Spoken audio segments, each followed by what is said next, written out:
the core function of these protocols is to have the network secure and honest.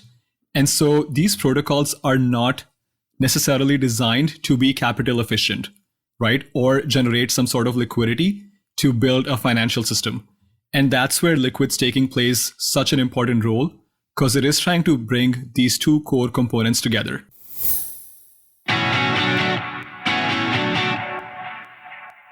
Hello, and welcome to the Crypto Brief, a podcast from the Fidelity Center for Applied Technology. Every week, we get together to discuss current events and trends in blockchain technology, tokenization, DeFi, NFTs, mining, and related aspects of the crypto ecosystem.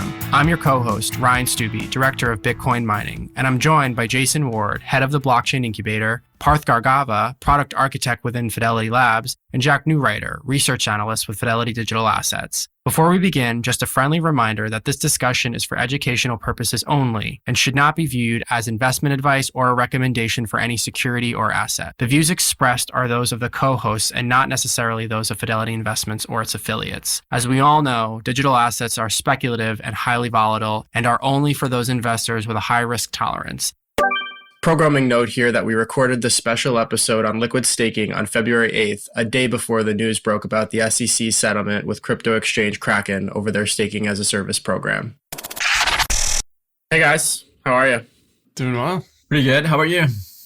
I can't complain. This is another one of those recordings where we're here, but we're probably off somewhere because this is dropping on a holiday in the United States. And we've got all four. So Parth, what have you been up to? Just the usual, trying to plan a trip to a remote island so that I can get away from crypto. Get away from crypto and get away from the New England winters, right? That too. Two birds, one stone, I suppose. Yeah, sounds fun. All right, so let's just jump in.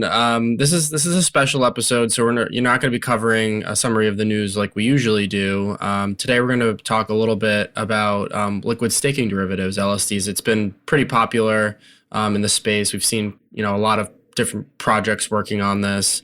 So I think before we jump into that, maybe let's take a step back for the audience and talk just a little bit about kind of the staking landscape more broadly. Parth, you want to just provide a quick overview, 101 level of, what is staking, what is proof of stake, as I'm sure many people have heard of in the last year, and how does that maybe differ from other protocols? Yeah, sure. So I'm going to try and keep it super 101, but the idea of staking is that it's a core mechanism which is intended to add more security to the network, right? And so how do you do that? You do that by the process of collateralizing your existing tokens, which you may have in exchange for the ability to participate in this process of staking. So in this process of staking, you are incentivized to be a good actor, but then you're also penalized if you are behaving maliciously. So that's the TLDR of staking. It's a process to add more network security. Feel free to jump in, guys. Is this a fair definition? What do you guys think? Yeah, I think it's fair. I think, one of the things that I like to try and explain to people when we talk about staking, proof of stake, this is a little bit different than providing supply to a liquidity pool, which also confusingly refers to it as staking to a liquidity pool. So in this context, we're talking about staking a base layer asset to help secure the network. Yeah, I like to phrase it as with a proof of work network, miners are competing to validate transactions in blocks. And on a proof of stake network, your collateral, your assets can actually become akin to yield-bearing miner-like assets, basically, where you can stake your ETH and then you earn more ETH on your ETH. Whereas on Bitcoin, if you have an ASIC miner, well, you can buy the ASIC miner that depreciates over time, so it's physical hardware, and you earn a Bitcoin yield. Well, it's kind of like an ASIC miner in some ways when you stake your assets on a proof of stake chain. Yeah, absolutely. And I think one additional thing which I would add to staking is that because these protocols which support proof of stake they optimize on the network being secure and live.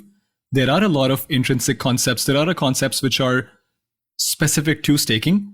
So sometimes you see these warm-up periods or these activation queues to be a part of the process of staking. And those can stretch out from just a couple of days to a few weeks in the case of Ethereum. And then there is another concept within staking, which is called the exit phase, when you wish to unbond your capital from providing security. And so that could take 2 days in some protocols. And for Ethereum, it's probably taking 18 months. So those are some concepts which are related to staking. Yeah, no, that's great. And so I think that's a good kind of segue into liquid staking then. So we've seen, obviously, this concept has become pretty related to Ethereum moving to proof of stake, right? And so do you want to just provide a quick overview of what liquid staking is in that case? Yeah, so what I want to talk about quickly is the motivation for liquid staking. So as I mentioned before, the core function of these protocols is to have the network secure and honest. And so these protocols are not necessarily designed to be capital efficient, right? Or generate some sort of liquidity to build a financial system. And that's where liquid staking plays such an important role, because it is trying to bring these two core components together, right? So the idea of liquid staking is to make the system more capital efficient.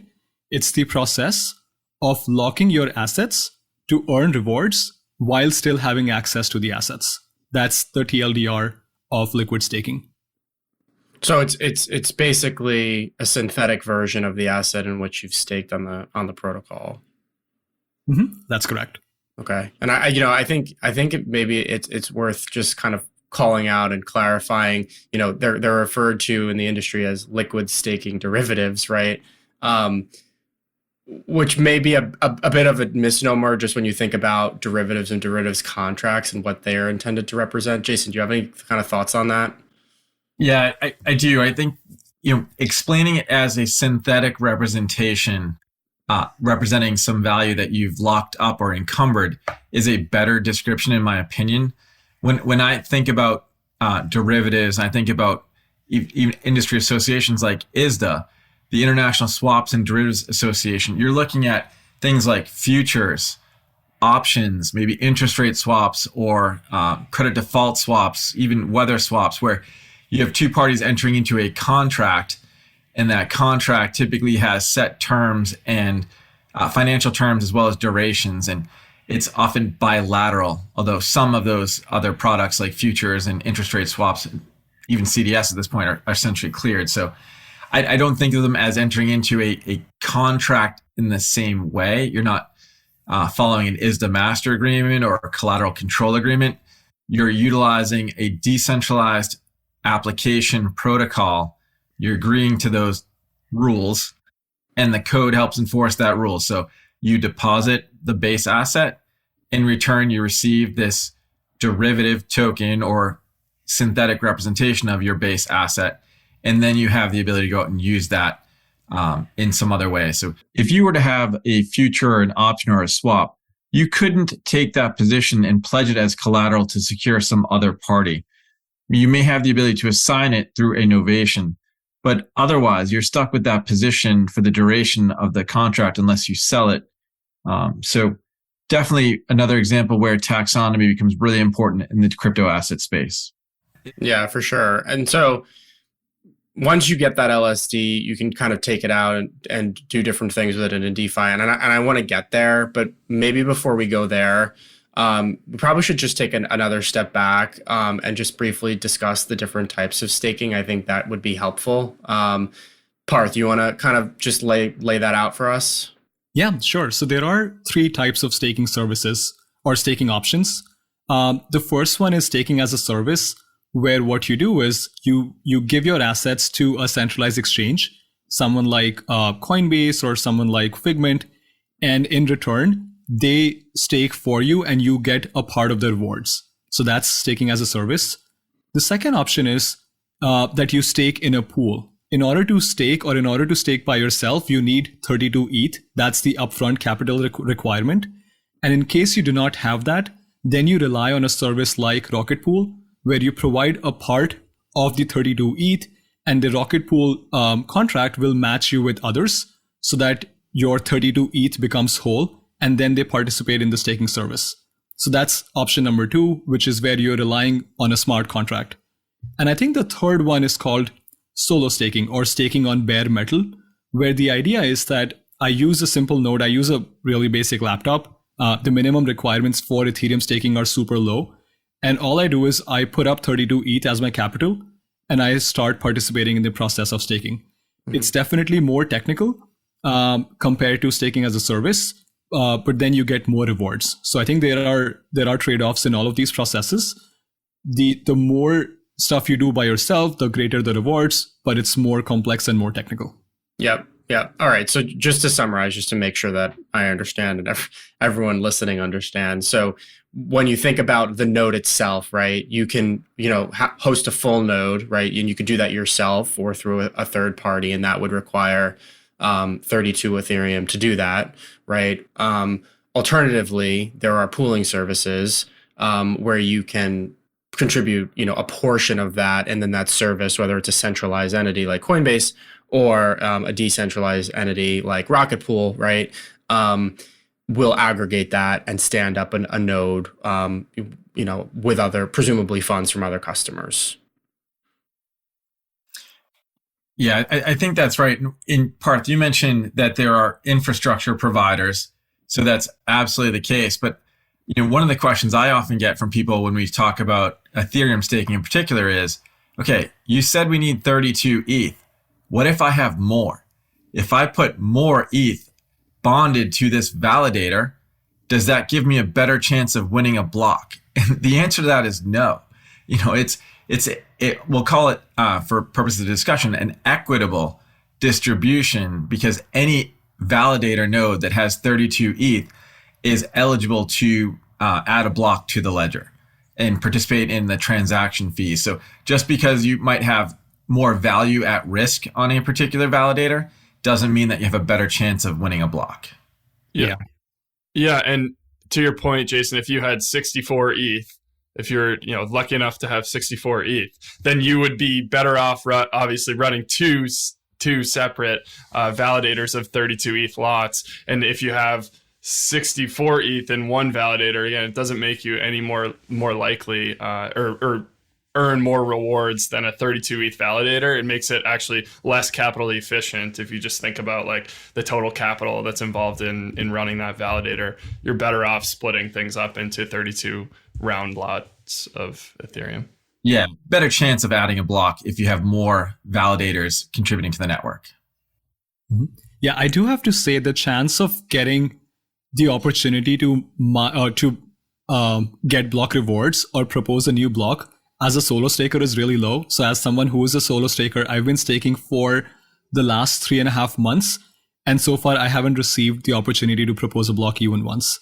So you can see how hard it is and how random it is to basically propose a block and get block rewards. Well, and that would be similar to proof of work mining, right? And is why there's been so much, pools have basically become a requirement for most miners, even if you're the largest miner in the world, right? Because you have the kind of the luck factor there, right? And so it just makes sense to, I guess in most cases, not all, it makes sense to pool with other participants in the network. But I think for Bitcoin mining, you can sort of increase your chances by having really good setup. What I really want to talk about is that for Ethereum mining, it doesn't matter on how many resources you put in terms of infrastructure.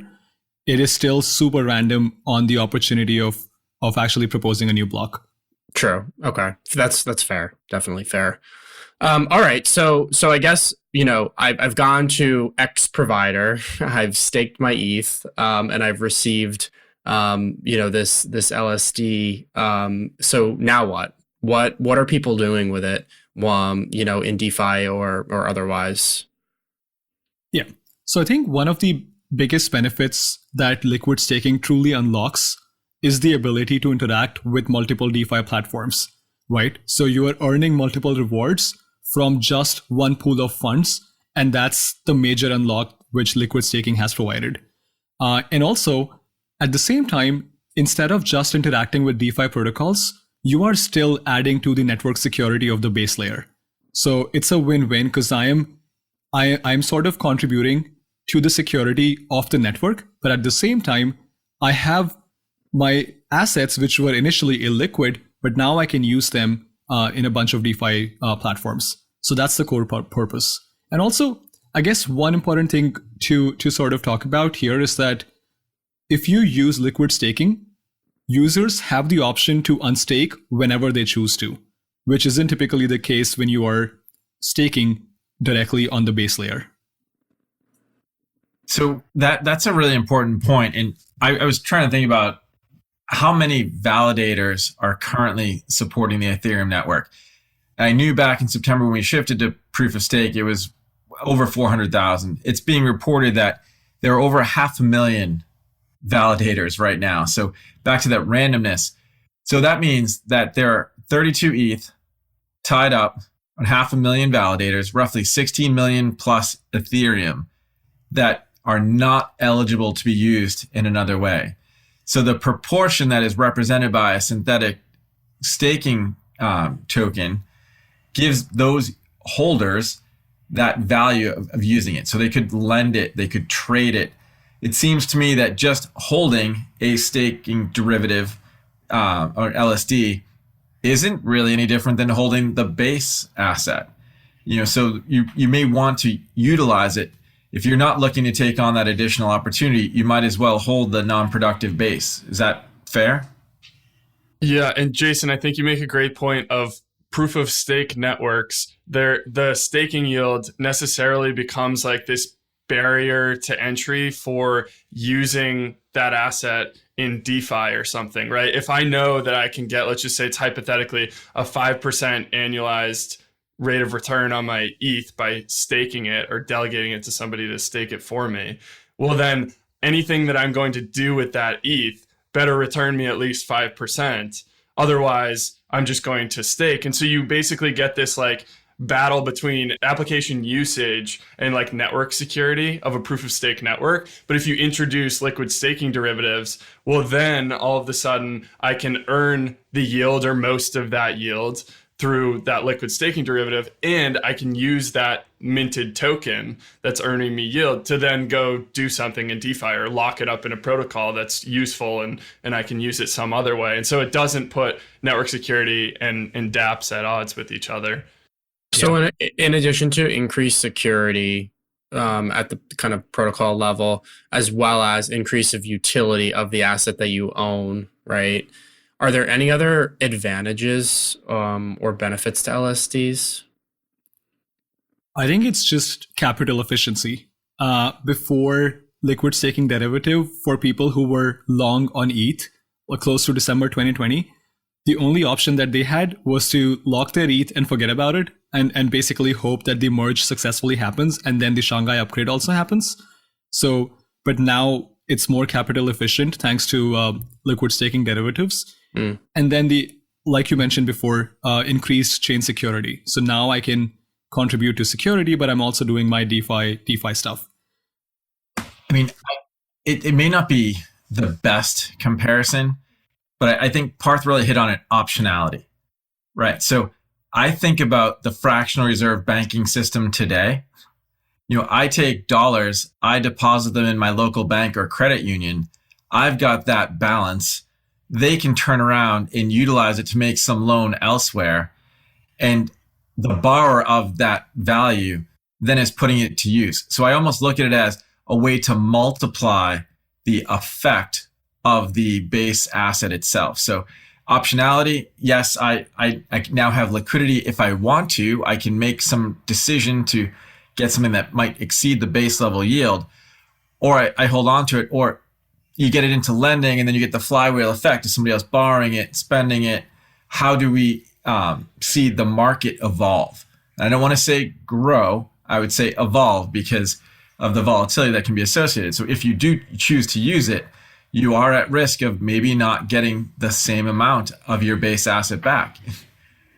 Yeah, maybe. And I know within the four of us, I think Jason is kind of the king of analogies, but I'm going to try an analogy by myself. So Jason, correct me if I'm wrong, but if I had to explain liquid staking to someone who's new to crypto, the idea is that if I go out and buy a house, I'm obviously excited about buying a house. And so what I do is, in a typical financial market, I should be able to go to a bank and say, hey, here's how much my house is worth. Here's proof that I own this house. Please give me a loan against my house, right?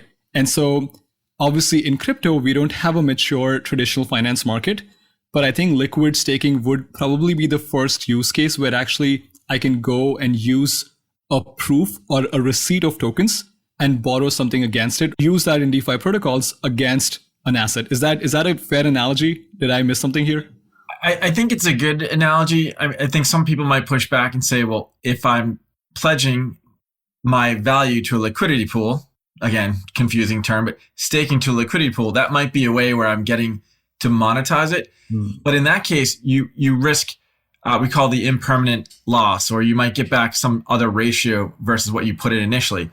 Whereas in this case, like your house analogy, the home still exists, and your title to the home, analogous to your title to the bonded base layer asset, would be consistent. As long as you pay back what you received, you can unlock. So you take your LSD tokens one for one, you turn them in, you get the base asset back in a post Shanghai world in the Ethereum ecosystem.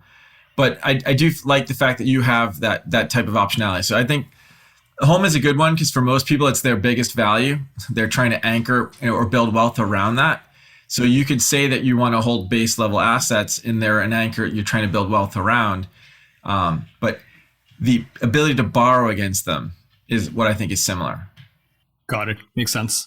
Yeah, I think it's also important to talk about the risks associated with liquid staking.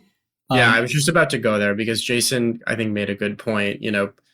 As particularly in the Ethereum ecosystem post Shanghai, there will be greater, level of liquidity for those who have staked, but there's still limitations there, right? And so, Parth, so do you want to just maybe outline some of the risks and challenges associated with LSDs? Yeah, so I think it's, like anything in crypto, a lot of things are risky. But I think the biggest risk with respect to liquidity, with respect to LSDs, is the idea of liquidity management by these LSD protocols, right? So suppose there is if there is a market shock event, there is a possibility of having a bank run where everyone wants to redeem their liquidity, their LSD for the base asset, right? So if I have a bunch of stETH, and collectively more than 70% people decide to convert their stETH back to ETH, then the peg might actually go off, and that introduces a lot of risk. Jack, you have anything to add there? Yeah, no, and especially when you add in the fact that a lot of we've seen the beginnings of it where you can take your stETH or your liquid staking derivative and use it as collateral, and we're seeing people put on trades that allow you to sort of leverage up on the fact that stETH is a yield-bearing asset, but they're leveraging up to the degree that stETH and ETH trade at or near parity. And like Parth is saying, you can have these moments in time where stETH depegs from ETH, even after Shanghai. I mean, it's probably, it was a more common occurrence prior to Shanghai and like currently, I mean, we're still prior to Shanghai as we speak. But even after it, there are rate limits to how many people can exit validators at once. Right. And so that leaves you with, like, if everybody runs for the exits at once, it's the same thing with like a treasury bill that expires in 30 days, right? In theory, if everybody was trying to sell them at once, but like there is duration to it to some degree. And so you might have to sell it at a discount. And if these things get leveraged up by people creating different financial products out of the ETH yields on the liquid staking derivative, then you could potentially run into issues down the road. Jack, I'm glad you went there because to me, I think about both liquidity and leverage as being things that can be very powerful on the way up, and they can be very constraining on the way down. So these tokens absolutely give you some liquidity. when used for leverage, they can magnify returns, but also they can lead to outsized losses if the trade moves away from someone in that position. So all of a sudden they need to pledge margin. If they can't pledge margin, they might be liquidated. So that isn't necessarily a good liquidity event, but it is the market protocols in these cases, typically dApps around lending and borrowing, where they're maintaining the solvency of the protocol, but the individual entity that's trading has to really manage their risk. So I do love the fact that you talked about the leverage component, because I think what we saw in the past year was some of those big actors that wound up going belly up were leveraged. And it came down to not having assets. It was the fact that they didn't have liquidity or the ability to liquidate assets in a timely way that led to the compounding effect that ultimately brought them down.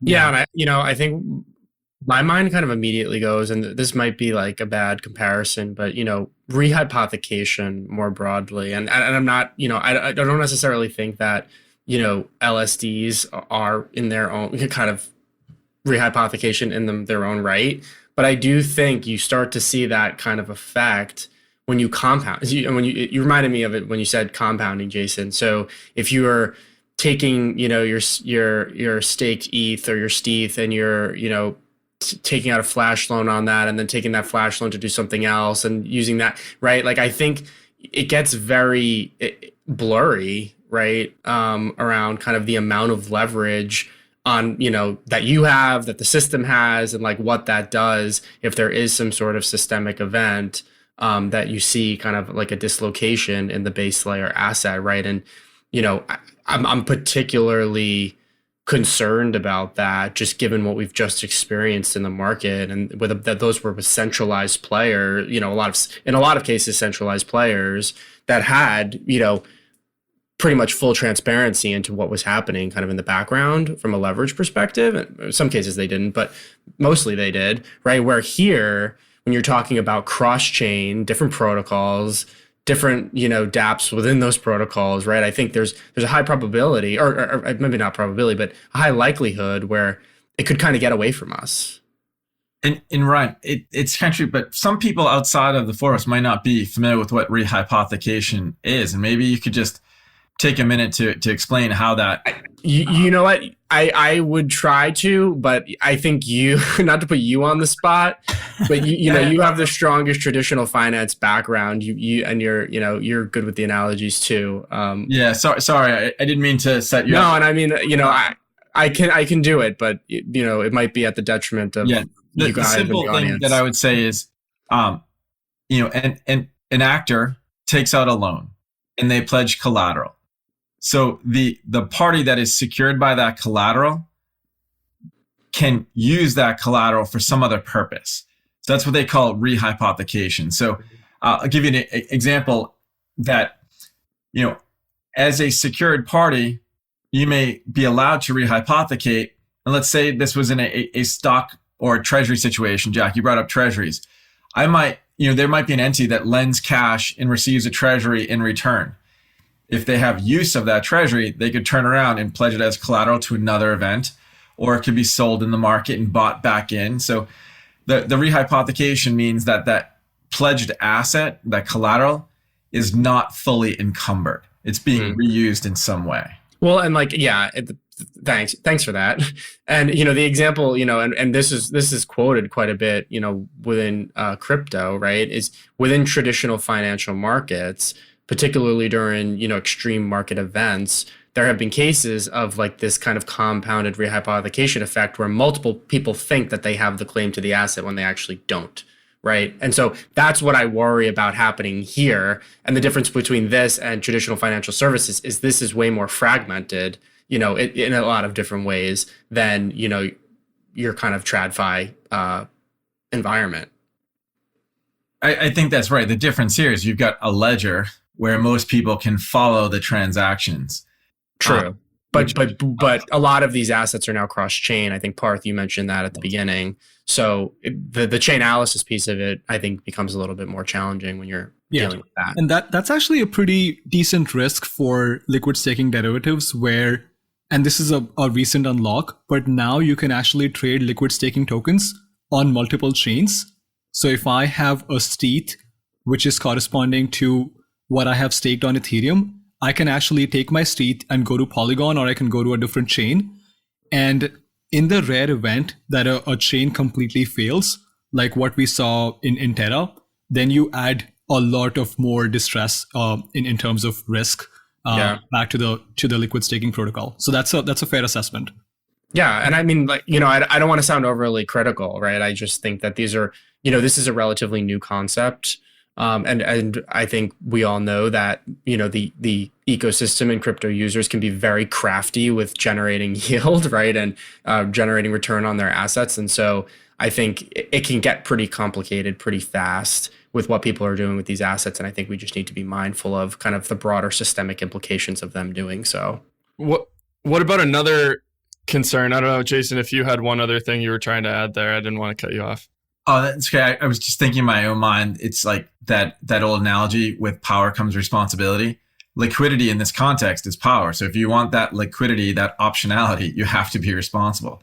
Right. You could put it in the wrong place. I saw something about smart contracts used in staked derivatives being lost on another chain because someone sent it to a bad address. Yep. Yeah. So what about, and I'll bring up like the other, to me, like elephant in the room, potential issue that you could run into is, what about centralization?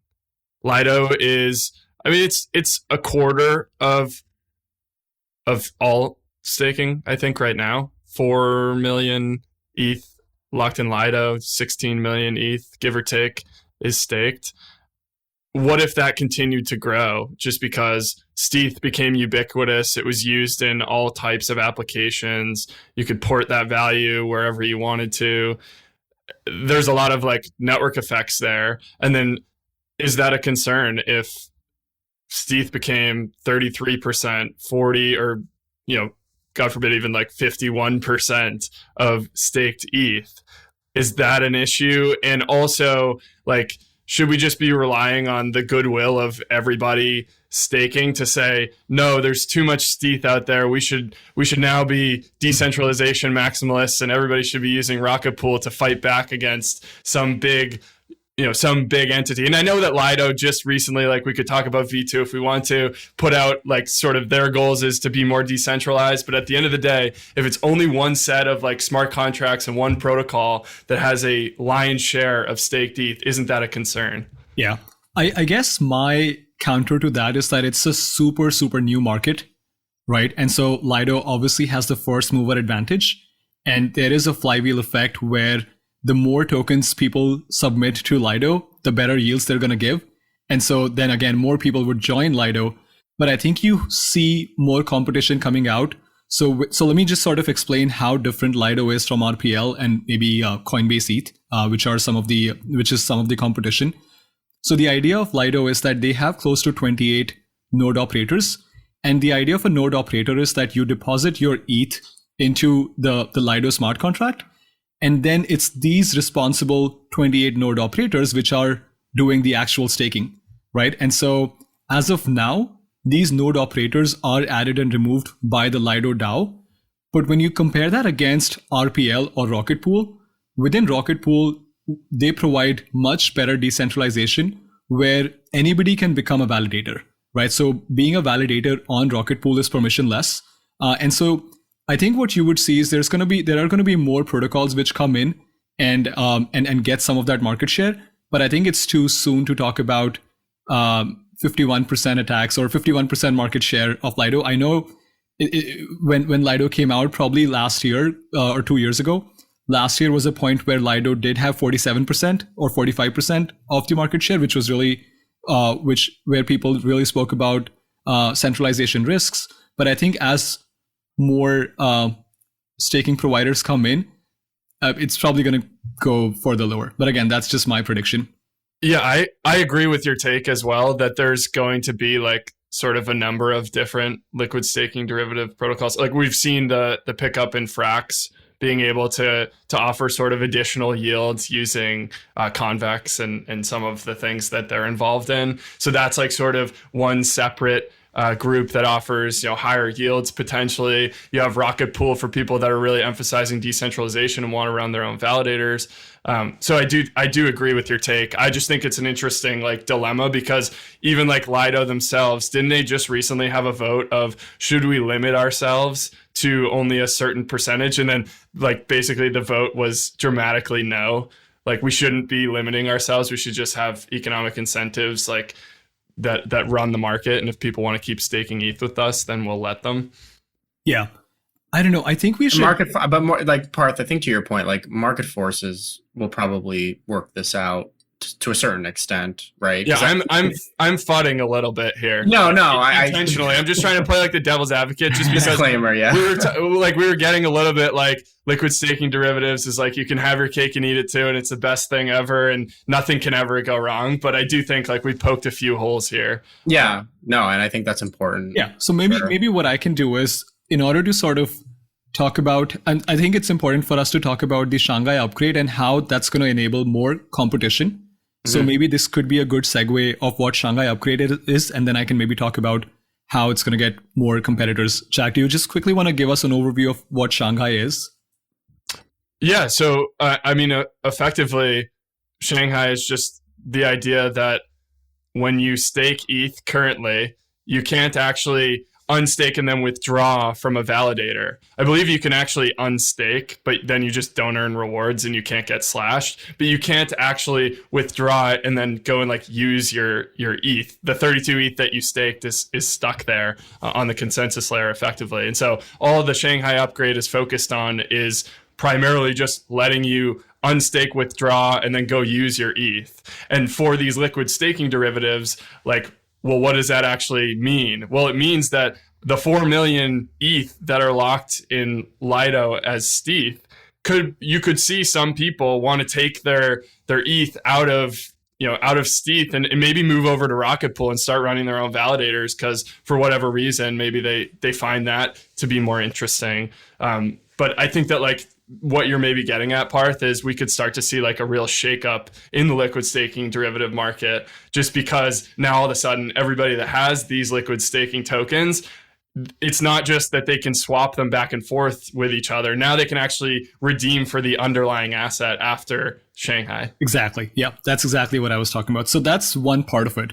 And then the second reason why I feel after the Shanghai upgrade, which is scheduled towards March or April this year, what I really think is that as of now, Lido and Lido's treasury has to spend a significant amount to maintain that peg of stETH and ETH, right? And so what's going to change after the Shanghai upgrade is that you won't have to dedicate so many resources. There's going to be less spending to maintain that peg, which basically implies that new competition, the barrier for coming into the liquid staking market is going to be easier, right? And so we recently saw how Coinbase also launched CB ETH. So for folks who are using staking as a service on Coinbase, they can now redeem, or they can now get CB ETH if they want to participate in DeFi. So I just feel after the Shanghai upgrade, the resources for pegging is going to go lower, and you will see more people participating in staking activities. So I'm sure we spoke about this earlier, but close to only 14% of ETH is staked as of now, which is probably the lowest across all proof of stake chains. So when you think about Cosmos, that's close to 65%. Solana is 71%. For ETH, it's just 14%. And I think a big reason why was the inability to withdraw funds from the beacon chain. But once that unlocks, I think we'll see the staking industry take off. Yeah, Parth, it's a good point. I actually found similar stats as I was getting ready for this conversation. So ETH at 14. You mentioned Solana, or sorry, did you say Solana or was it Cardano? No, Solana. So Solana 71, Cosmos 64-ish. I read Cardano seems to be similar to Solana, roughly 70%. Avalanche was roughly 62%, and Polygon was 40%. So you see where we, to your point, if you don't have that withdrawal constraint, there seems to be more of the units going into securing the network. Again, why would you hold a non-productive asset if you get production from it? But I think one of the interesting things that you're talking about is the barriers and the cost to be entering in this market, providing these services may come down. I look at the concentration of market share today. I think that also contributes to that thought process. Like we will likely see more more competitors, reduced market share concentration, but you got to be competitive. So you've got to give the yield for the clients. At the same point in time, with there being more flexibility, I would think that there'll be more competition that might even push down yield. I don't know. I'm trying to think through, like, how do you become more competitive in a race to a more normalized type of, I'll call it yield, but these things today have something equivalent to like a bank's net interest margin, right? Yeah. I would say the opposite though. Like I think the yields are probably going to go up based on competition. Because I think, and it depends on whatever strategies they use. It could be better MEV, it could be something else, or maybe just going down to a 0% fee that they charge. But what I really suspect is that a lot of these liquid staking protocols do not have any sort of stickiness. Yeah. Do you start, like to your point around MEV? So it's going to be interesting to see how these economics unfold. I was surprised to see that there still is a relatively wide difference between the LSD APRs that are reflected on DeFi Llama. But again, we'll see. I also think it's experience is going to play a factor. Yeah. How easy is it to move across these different options, and not just who has a great return, but who has it easy? Because if there are more participants in the market who are now willing to take that plunge, but they were reluctant to before because they weren't as technical, who makes the easy on and off ramps?